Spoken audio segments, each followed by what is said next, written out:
Hey, Liron here. I'm an artist, painter, YouTuber, and author, and if you're new around here, I love sharing my painting insights with the world, whether it's my art, the things I learn, things I'm passionate about when it comes to watercolor painting and making art. Today we're going to talk about how to paint a masterpiece, and this is a loose kickoff for a short series of videos where I'll talk about a few very important aspects that I think together have led to me continuously growing and making paintings that are better and better and better over the years. I've been doing this for about 11 years now, 12 years with watercolor. I've been sketching with pencil ever since I can remember myself, but with watercolor it's about a decade plus kind of deal. And I would like to share with you, this is the top of the top. It's not techniques, it's not how to get a smooth wash, it's none of that, but it's more about the higher level insights of how to paint a masterpiece. This is going to be video number 1, and it's going to talk about plein air. Okay, so one of the biggest things that have helped me initially to improve with watercolor is to paint outside or in direct contact with my subject matter, as opposed to just using photos, whether it's printed or on a screen or computer screen or an iPad. There is a reason for that. It's not like woo-woo magic. Actually, when you paint from direct observation, you're taking away a barrier, a layer that is between you and your subject matter, and you're able to see more of the nuances. And I'm going to take you to the table in a moment and show you a couple of examples. You're able to capture more of the nuances of what you're seeing because you're able to better see it. Think about it this way. Whenever you paint something, there's this stream of information coming at you. You're looking at it and you're thinking, what are the shapes? What are the values? What do I want to focus on with this painting? What are the things that fascinate me and I want to include in my piece, right?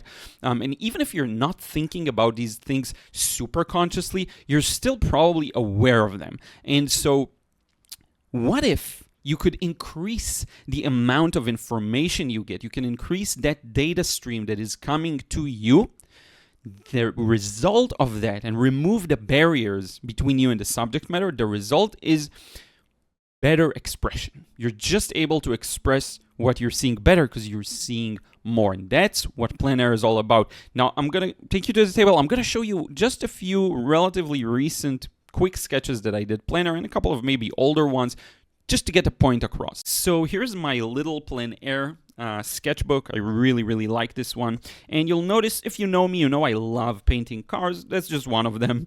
I painted this one outside from direct observation, but what I want you to pay attention to is, yes, it is raw and messy and kind of all over, but all over the place, that is. But look at the colors. It's a bit different than how I use them when I paint inside. They're a little more expressive and a little more, I would say, accurate to what I was seeing. It's one of those things where when you paint the painting itself, it might not look as good initially, but then when you revisit it a couple of months later, it looks fantastic, and you don't understand how you couldn't see it before. I'm going to share with you 2 other examples. This is another one of a parking lot, and a lot of these colors are quite interesting, and the sketch is messier. Of course, it's not as accurate as what I get in the studio, but I would say the colors and the soul of it is much better. Here's another example. Okay, we're not going to go into too many details here. I just want to get the point across. Okay, now there are a couple of works here that are a hybrid, or they're not really plein air, but I'm going to skip to another one that I recently did, which is this one, right? And look, there's cars and a couple of buildings and some foliage. Look at how messy the actual specifics are, but the overall impression is there. You have to understand, when you're outside, you feel the scene better. You can hear the sound. You can see the variety of colors in it. It's just a lot easier to get information, not to mention the atmosphere and mood and what you're feeling in the moment, right? And here's another example. The light and shadow conditions kept changing on me here all the time, but still, I think I managed to produce something that is worthwhile, that tells the story, that feels fresh, I would say, and feels good. And even if cars aren't your cup of tea, I will say, and there's some like this random cityscape that I actually don't like as much, but when I look back at it after a couple of months, I was like, oh, it's pretty good. But if we go back to even just a landscape, this was kind of a hybrid.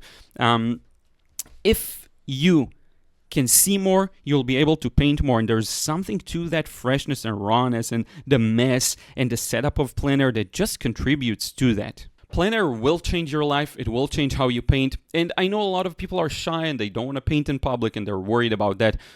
Paint the view outside your window. You don't actually have to go outside, but I would push against that. I will tell you, if you really want to continuously grow, it's huge. You will just see better. Just imagine you have a screen over your eyes and someone lifts it up and you can see everything a little better. Okay, so this is the first one. Just a quick advice as to how to paint masterpieces that people just enjoy looking at. That's a huge one, because at the end of the day, if you're able to truly express what you're seeing and paint with a process that is full of freedom and joy and passion, it will translate to how other people see the painting. It will. This is the first part of you believing in your work. Now, in the next couple of, 2 weeks or so, I'll share the other two. There is two very interesting topics for now.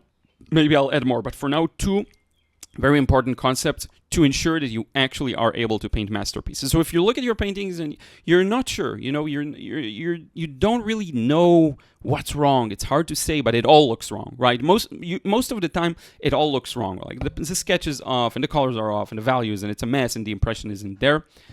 Take those blinders off of you. See things clearly in front of you. I guarantee it will make some kind of a difference in your art. Okay? Let me know in a comment below if you found this helpful. I will mention, if you want to learn how to paint with complete passion and courage, check out and freedom too. Most importantly, check out the frustration-free watercolor course. I'm going to put a link, first link in the description box below. Thousands of students have been through it. Raving reviews. It helps people find that freedom. Okay, freedom is another element we're going to talk about. But in any case, thank you so much. Thank you to everyone who supports me on Patreon. To receive credits at the end of the videos, check that out, and you'll get access to some exclusive processes. I will see you in the next vid real soon.